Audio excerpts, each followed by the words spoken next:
Pasca aksi balap liar dilakukan segerombolan remaja di lokasi eks Bandara PT Stanvac Indonesia yang merenggut 2 korban jiwa dan lainnya mengalami luka-luka, ke depan eks bandara diproyeksikan tidak diperuntukkan untuk masyarakat umum.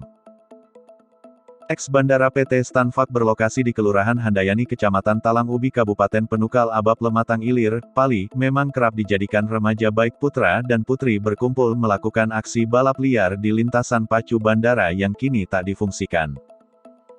Lokasi menuju bandara sekira 5 km dari jalan poros dengan melintasi perkebunan warga dan tak dilengkapi penerangan lampu jalan, sehingga kerap dijadikan tempat berkumpul para pemaja tanggung. Kapolres Pali, AKBP Rizal Ed berkata lokasi bandara memang kerap dijadikan balap liar pada sore hari. Namun demikian, dengan adanya peristiwa naas tersebut yang mengakibatkan 2 orang meninggal dunia akibat kecelakaan dan 5 orang lainnya mengalami luka berat dan luka ringan, Satlantas Polres Pali telah berkoordinasi Dinas Perhubungan akan memasang rambu eks Bandara Stanvac akan ditutup untuk umum.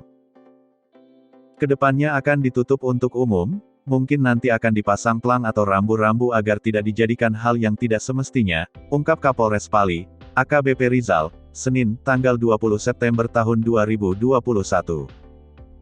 Guna mengantisipasi hal serupa kembali terjadi, maka pihaknya bakal gencar melakukan patroli di kawasan tersebut dengan waktu-waktu tertentu. Jadwal patrolinya nanti akan diatur. Di lokasi bandara juga sangat gelap pada malam hari. Jadi, ditakutkan akan kembali terjadi hal tak diinginkan, katanya.